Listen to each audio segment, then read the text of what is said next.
শুভলগ্ন।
Good evening, students.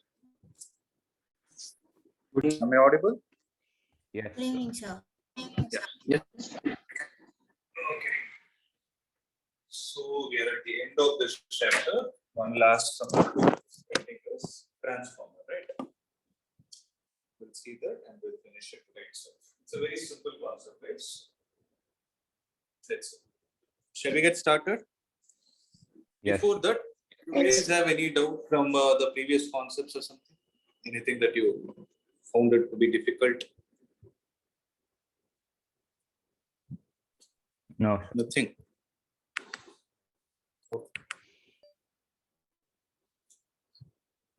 So the topic that we are going to discuss now is transformer. Okay. Any idea about what it is?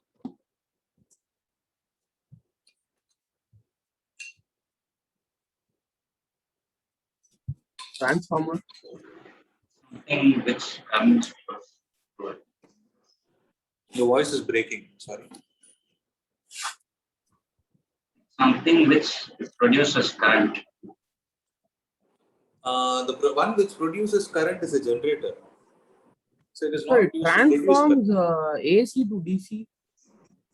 That is a rectifier. It's not a transformer. That you will learn it in your 14th chapter. Okay. See, generally what happens is good that you people are trying. Okay. See, generally what happens. What is the power supply that is needed at our place? 220 volt to 240 volt of RMS value, right? Right. But generally what happens is in the power stations, the power that is getting produced will be around 440 or something. Now, if this 440 is supplied to our house, if that 440 is directly transmitted to our house, you know what will happen? All the electrical devices that we are using will blast in no time. They are gone, that's it. Because the electrical equipments that are designed for our usage require only 220 to 240 volts. They can handle a slight amount of fluctuation. But if this is the amount of variation that is going to take place, right, it will blast. Okay. So what they do is, in between, they use a device called as a transformer. You guys would have seen this outside your house. Right. Yes, sir. There will be a big post and all those things.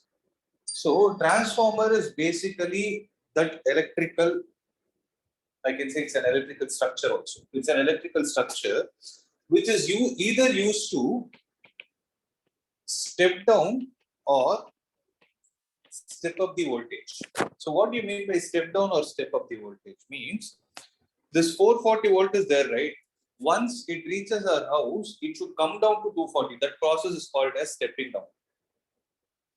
Sometimes what will happen, we will have very less voltage in our hand, but we will need a higher voltage. So if you want to step it up, let's say you have only 10 volt in your hand, but you want to use 15 volt. Okay, you have 10 volt in your hand, but you want to use 15 volt.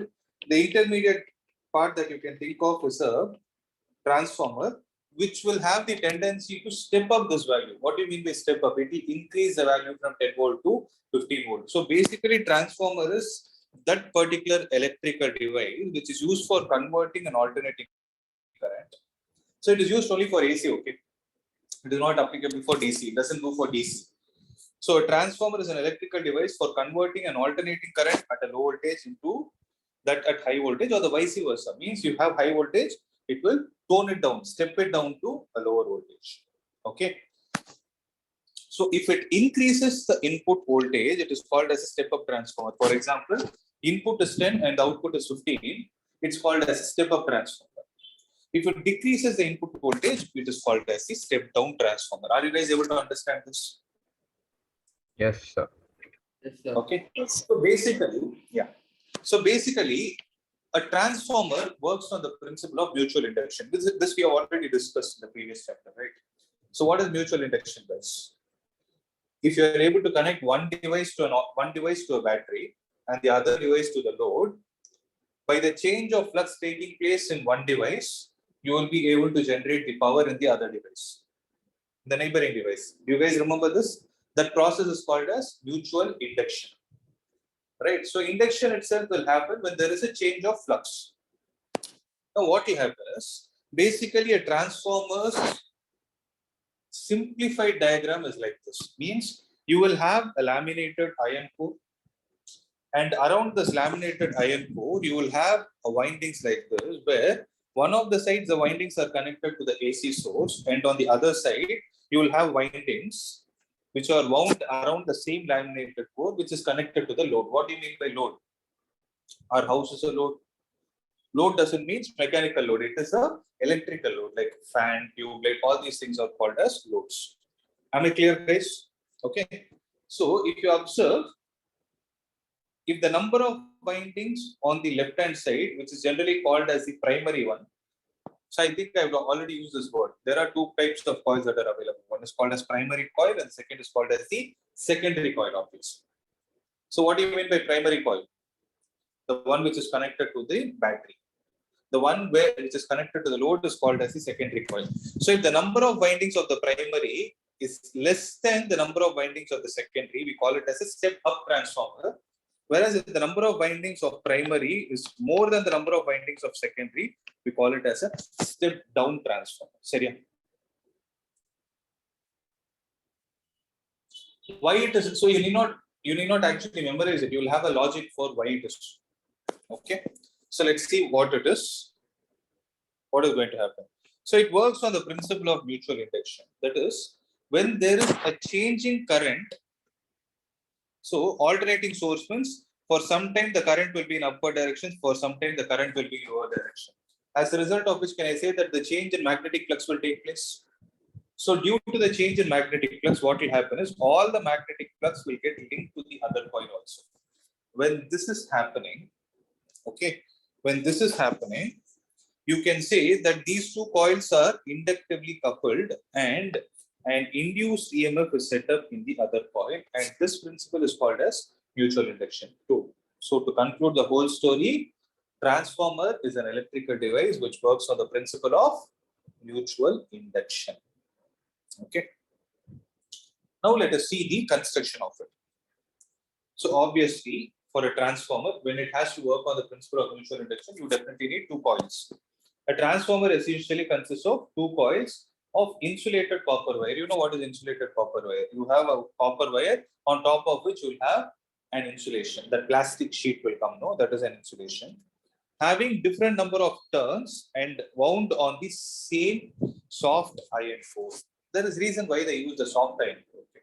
They don't use a hard iron core. What will happen when you use a hard iron core? It will get magnetized. So here, if you see, the objective is only to produce an EMF in the other circuit. Our objective is not to magnetize the soft iron, magnetize the laminated iron core. Right? That is the reason why we use soft iron core. So please make a note of this point. Okay. So the coil P to which electrical energy is supplied is called as the primary, and the coil from which the energy is drawn as output is the secondary. Okay. So when this kind of a connection is there, right, you know what will happen? There will be certain losses that will take place. Okay. That loss will take place due to the eddy currents, or sometimes it will take place due to the hysteresis, and sometimes the it can occur due to the laminated iron core. Okay. So what can happen is there will be different forms of energy loss. When that kind of an energy loss is taking place, then the output that you are getting from here will get reduced. So in order to ensure that the maximum output is extracted from the right hand side, what we need to do is we need to ensure that the entire magnetic flux due to the current in the primary coil practically remains the iron core and hence finally passes through the secondary. So to avoid this, means whatever flux is getting generated here, you need to ensure that the complete flux is getting attached here also. If that should happen, there are certain ways in which the windings are supposed to be carried out. Guys, tell me one thing, is there any doubt till this point? No, sir. No, sir. Okay. So what will happen is this will also prevent the stray current, means any current that is entering from outside being generated in the conductors lying around and the consequent power losses. So you cannot allow any other current to come out also, so that you will ensure that everything is trapped within the same circuit. Okay. So this is one kind of a winding, primary, secondary, and you have a soft iron core. Or the other type of winding is primary, secondary, and they are wound like this. So this is the one which is given in your textbook. Okay.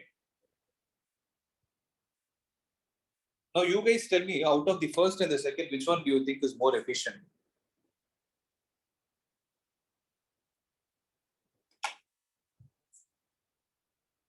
Out of the top diagram and the bottom diagram, which one do you think is a more efficient way of making a transformer? The second one, I Second think the reason? second one. sir, Reason? Reason. because the windings are connected to both the sides, sir. So the optimum electricity will pass through.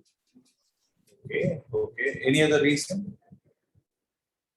If you have to think in terms of mutual induction. So what is the whole objective? The flux that is getting generated should get linked with the secondary coil. So here there will be flux that is getting generated. This flux has to travel through everything to get induced in it. Distance. Whereas here, everything is happening because of the coaxial arrangement. So you can actually minimize the flux loss. Okay, I hope that point is clear. Right. Now Yes. we will see the work. As the alternating current flows through the primary, what will happen? Let's think of them in the stepwise manner. First, what is happening? The primary coil is connected to the alternating source. So due to the alternating source, alternating current will flow. So when it is flowing, it generates an alternating magnetic flux in the core, which also passes through the secondary. Okay. This changing flux sets up an induced EMF in the secondary coil. Sets up and induced EMF in the secondary. Also, what will happen? There will be a self-induced EMF in the primary. See, generally, what will happen? There is a flux change. There is a change of flux taking place due to the primary in the secondary. Okay, there is a change of flux taking place in the secondary due to the primary coil. That is one thing, and the change of flux is taking within itself also. Due to which, what will happen? There will be a self-induced EMF also getting generated. Okay, if there is no leakage of flux, then the flux linked with each turn of the primary will be equal to the flux linked with each turn of the secondary. So the flux that is getting linked with each turn of the primary will be equal to the flux linked with each turn of secondary, provided there is no any flux leakage. So what is the theory behind it? Okay, so let's see the theory. This is the one which will tell you why the number of windings are supposed to be more or less. So consider a situation when no load is connected to the secondary, that is, the terminals are open. Let N1 and N2 be the number of turns in the primary and the secondary, respectively.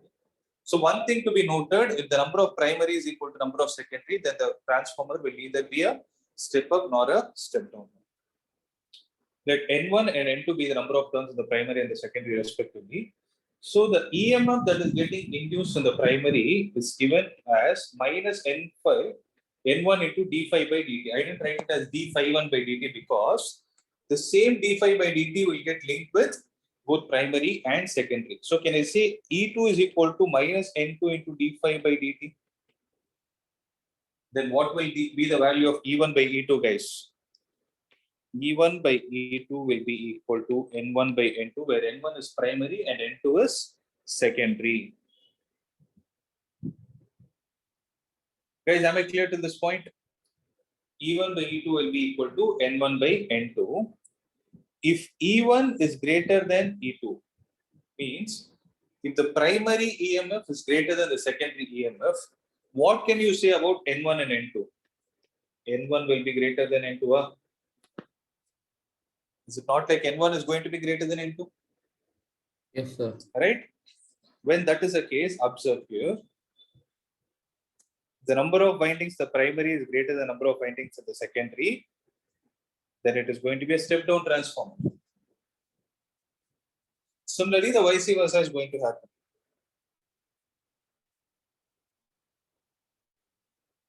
Okay.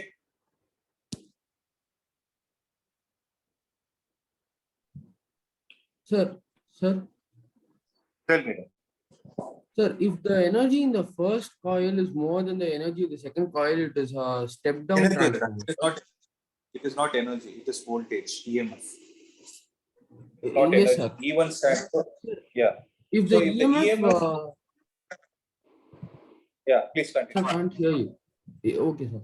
Sir, if the EMF in the No, first no, coil is less than the EMF in the second coil, then is it a step down transformer? It is step down only, right?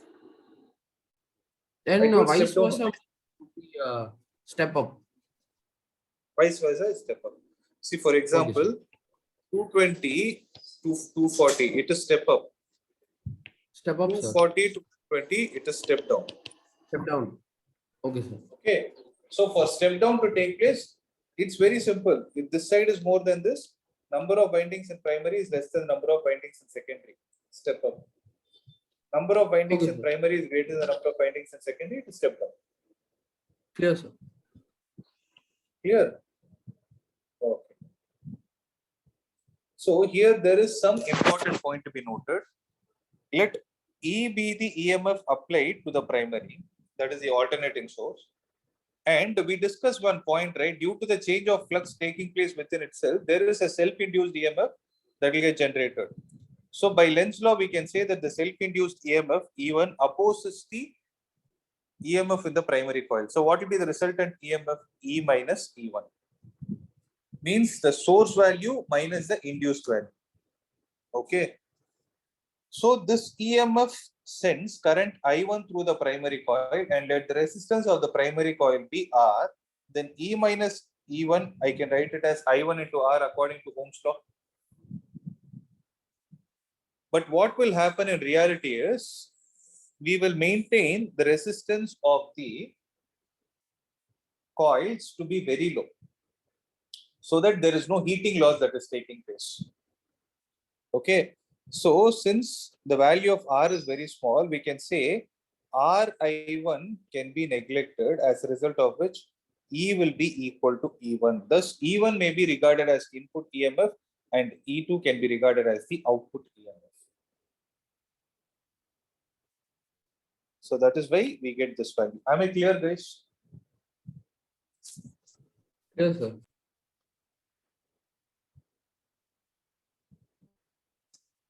Okay. So this ratio N2 by N1, that is the number of turns of the secondary to the primary, is called the turns ratio of the transformer. It is also called as the transformer ratio. Turns ratio or transformer ratio. This can be a case-based study question. They'll give you different options and ask you what is the transformer ratio in this. What should be the answer? Number of windings in the secondary to the number of windings in the primary. Okay, after that, the story I have explained. If it is step down, N2 should be greater than N1, all those things you know. Okay. So one thing you need to have in your mind is this equation 1 is there, no? This E2 by E1 is equal to N2 by N1. It is derived keeping 3 assumptions in mind. Okay. We have considered 3 assumptions to derive that equation. This can also be a question. What are the 3 assumptions? The primary resistance and the current are small. RI1 we wrote, no, E minus E1 is equal to I into R, I1 into R. There we told R is very small. So that is the first assumption. Second, we assumed that the same flux is getting linked to both primary and the secondary coils, and the flux leakage is negligibly small. In reality, you know what will happen? There will be a flux leakage because you can't take everything together. Okay. And the third condition in which this is derived is the terminals of the secondary are open or the current taken from it is very small.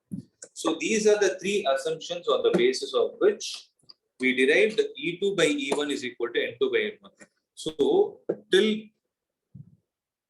this year, that is, it was subject to exam, no? This used to be a 1-mark question or a 2-mark question. Mention the assumptions which were taken into consideration for a transformer during the derivation process. So these are all the assumptions. I'll give you 30 seconds time, go through it.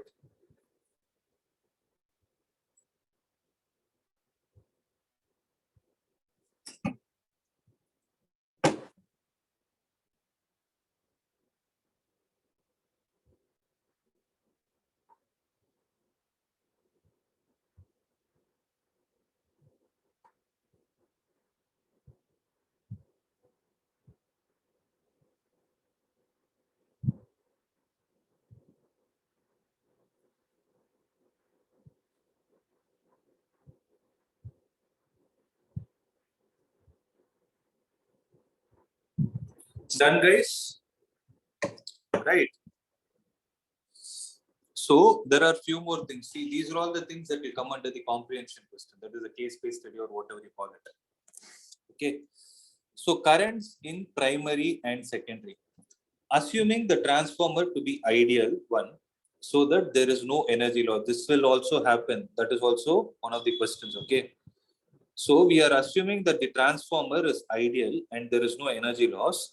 Then we can conclude that the input power is equal to the output power. What is the input power? E1 I1 is equal to the output power, which is E2 I2, where I1 and I2 are the currents in the primary and the secondary coils respectively. Then what can you conclude? E2 by E1 is equal to N2 by N1 is equal to I1 by I2. Sir, is it why is it I1 by I2, sir? Because you rearrange E1 by E2, is it not equal to I2 by I1? Rearrange this equation. Oh, okay, sir. Okay. Sir. So E2 by E1 is equal to N2 by N1 is equal to I1 by I2. Okay, sir. Okay. Thus, a step-up transformer steps up the voltage but steps down the current. So what will a step-up transformer do? It will step up the voltage, but it will step down the current exactly in the same ratio. Similarly, a step-down transformer steps down the voltage but steps up the current exactly in the same ratio. Okay. So from this, what we can say is the efficiency of a transformer is defined as output power by input power into 100. The efficiency of real transformer is fairly high, that is 90 to 99%. Though it is not 100%. But what have we done here? We considered it to be an ideal transformer where it is 100% efficient. So to derive this expression again, one more assumption that we have done is we have considered it to be an ideal transformer. Okay. So this is all the outline with respect to construction, working, and the theory that is involved. Okay. Next is we need to see the energy losses in transformers. But what is going to happen in real-time basis? So the main causes for energy loss in transformers are due to these things. First thing, it can happen due to the copper loss. So what do you mean by copper loss? The copper wire which is used for the primary and the secondary winding will have some resistance associated. But what did we assume? We assume that the resistance is very small, but that's not the fact. Right? So due to the resistance of this copper wire, some energy is lost due to the heating of copper wires. Okay. So how do you minimize this power loss? So what they will ask is, they can ask you a question like this. What are the different losses? They'll give you options. And or they can give it like match the following. I'm just thinking. Or they can give it like match the following. They'll ask you to minimize this loss, what operation will you perform? So this can be minimized by using thick copper wires of low resistance. Okay. So if you want, so one thing you need to understand is that there will be a copper loss taking place due to the resistance of the wire. Second is to minimize it, we will be using thick copper wires of low resistance. Thick copper wires obviously have low resistance because R is equal to rho L by A. No, if area is more, resistance is less. Okay. Secondly, there will be an eddy current loss taking place because the flux, the alternating magnetic flux induces eddy currents in the iron core. Okay. which leads to some energy loss in the form of heat. We have already learned that eddy currents generate a lot of heat. Okay, this loss can be reduced by using a laminated iron core. Means the iron core that you are using should be laminated. Okay. The third type of loss that can happen is the alternating current carries the iron core through cycles of magnetization and demagnetization. Do you guys remember hysteresis loop when I told you when H is applied in this direction, it get magnetized. H is applied in reverse direction, it get demagnetized. So alternating current is doing this operation on its own. So it undergoes multiple process of magnetization and demagnetization. And some work is done in each of these cycles and it is lost in the form of heat. And this loss is what we call it as hysteresis loss and can be used by using a core material having a narrow hysteresis loop. That is the reason why we use a soft iron core.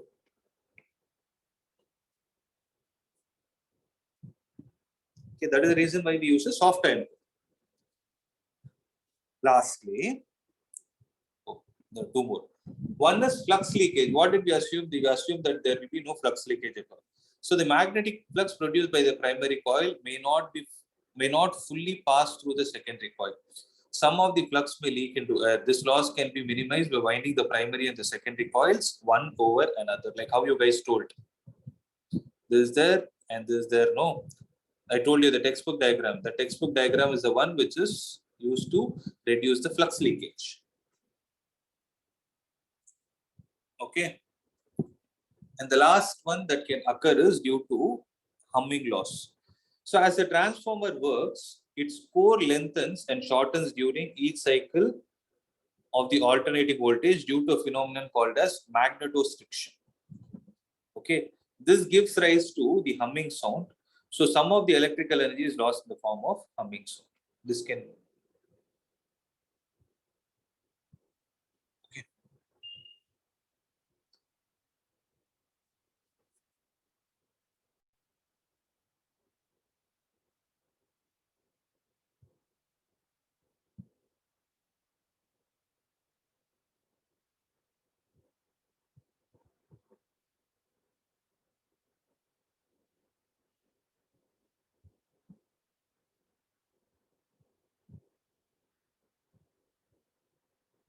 Are you guys able to understand? So for this one, the only way to reduce it is by doing some acoustical treatment. You need to connect it across a material which will absorb sound. That's it. Okay. Anyways, the first four are the most important ones. Guys, are you clear? With this, we are done.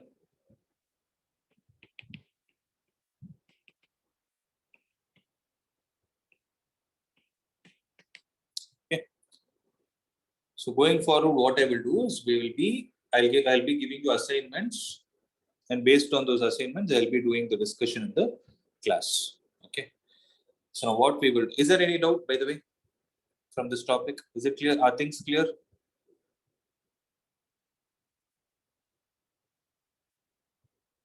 Yes or no? Yes, sir. Okay. We'll try out some problems and then we'll wind up this session.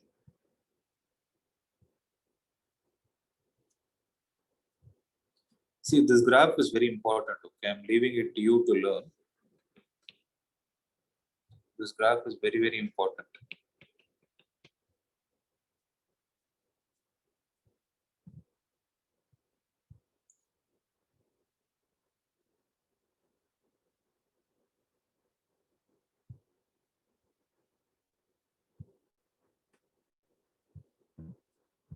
Let me see if we have left out any problems.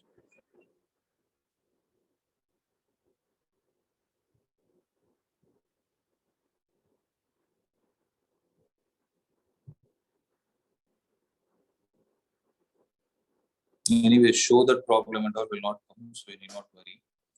Transform. So there's a diagram I was telling us.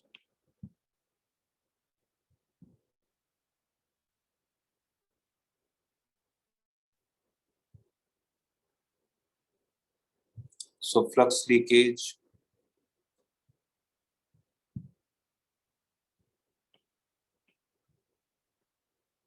So flux leakage, resistance of the winding, that is the copper loss, eddy current loss, and hysteresis loss. Then we have the humming sound, humming loss.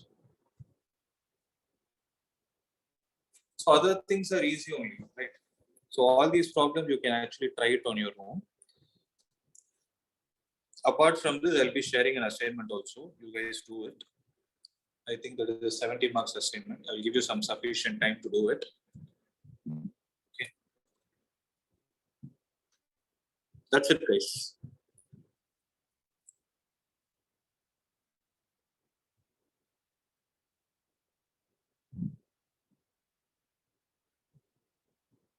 Any other doubt?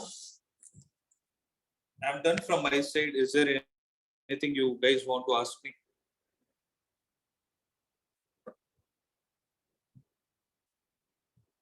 Is there any topic that you didn't understand you want me to teach? Sir, you mean the previous chapters or this topic, this chapter? Which topic? No, I was asking that, are you asking about this lesson or the previous Any lesson, topics any that lesson, you are- any topic you want me to explain, I'll do it. Sir, I have a doubt in the magnetic, the fourth chapter. Okay, what is the doubt? I can't understand that magnetic field due to a circular coil.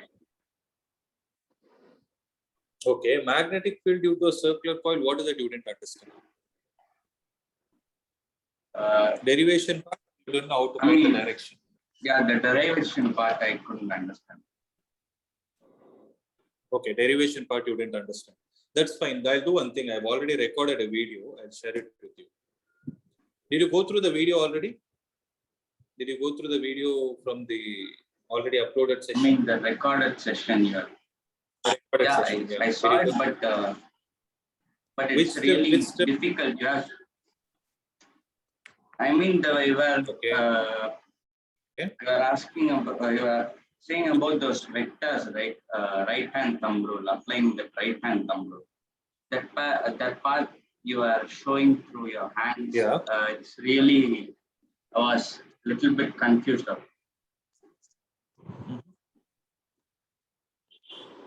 Okay. See, I'll tell you the directions alone. See, if it is like this,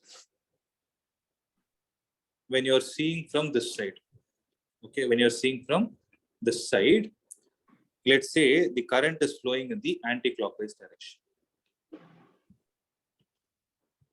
Are you able to visualize this part?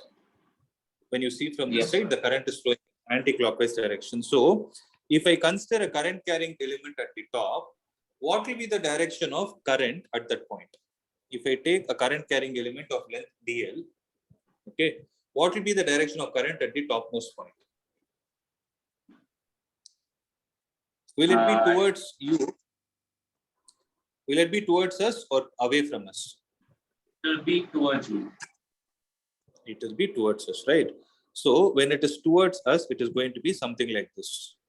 Okay, you have to visualize it in 3D. Yeah. From the central part, if I take this point, so from here,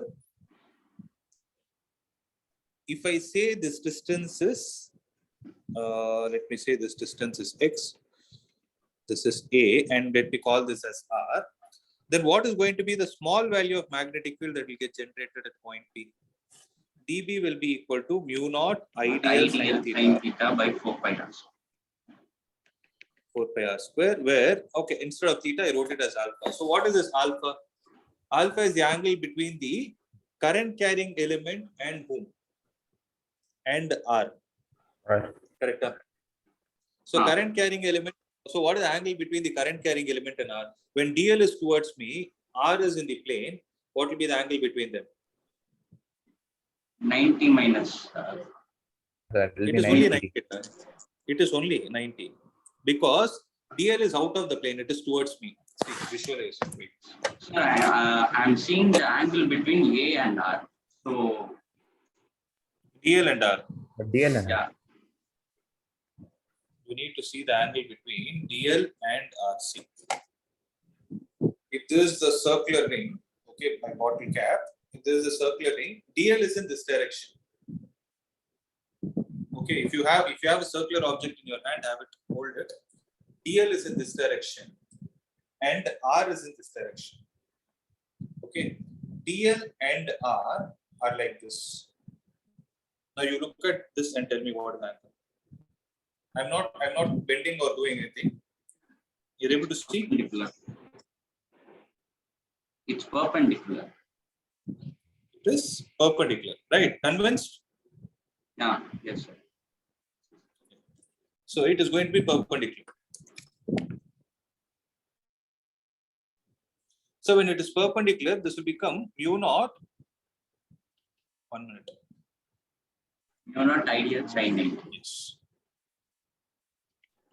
Ideal sin 90 divided by 4 pi r square. Correct, Ada? Yes. And dB in this case will be in this direction. Okay. How I took this direction is very simple. Okay. dB should be in the direction perpendicular to both current carrying element and r vector. So I took it perpendicular at this point. Okay. So that means it's upwards. Perpendicular means it's upwards. The dB vector is upwards. It is in the plane. Yes, it is in the plane of the paper. Okay. Okay. In a similar way, if you consider a small element DL at the bottom, what will happen? That current carrying element will be away from you.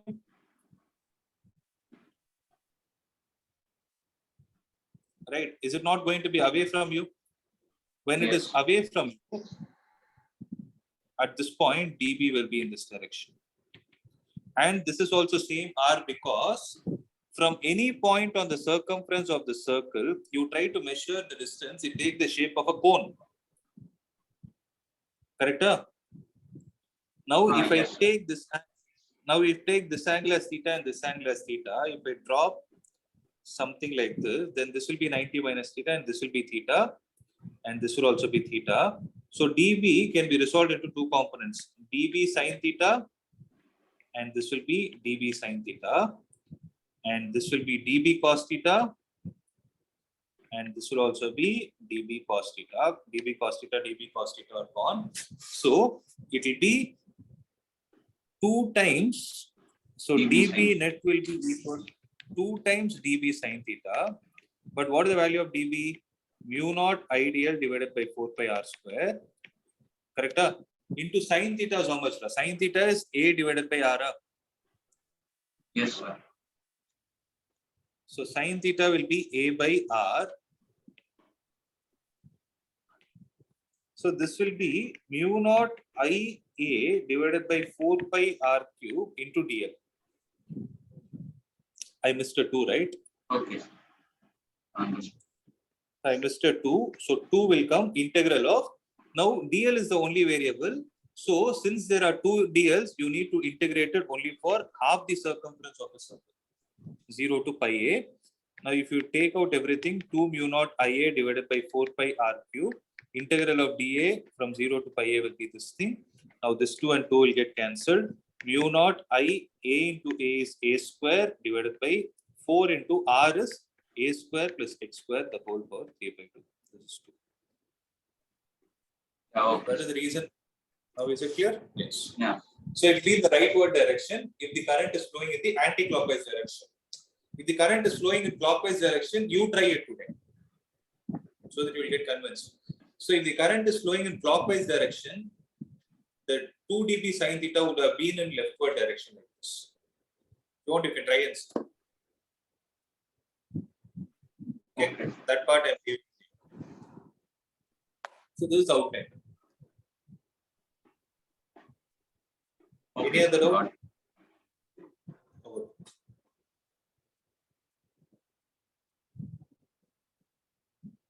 In case if I have any doubts, can I WhatsApp you or through the app? Or... Hey, no, you can WhatsApp me.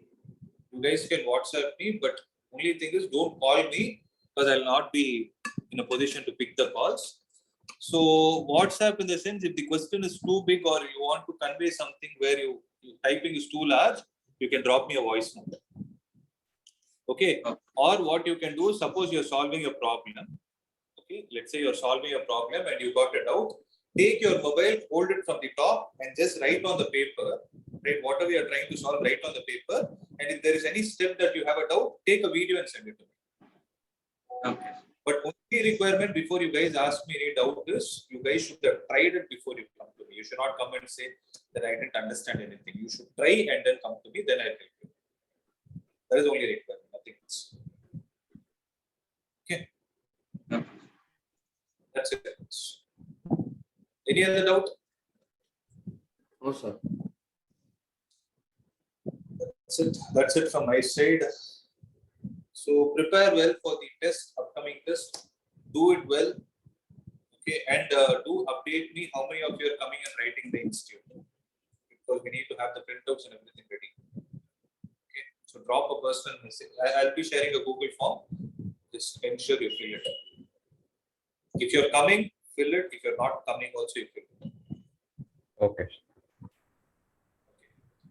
That's it. That's it. There are no more doubts. We can wind up. I'll see you all. Thank you. Next class. Yes, sir. Thank you.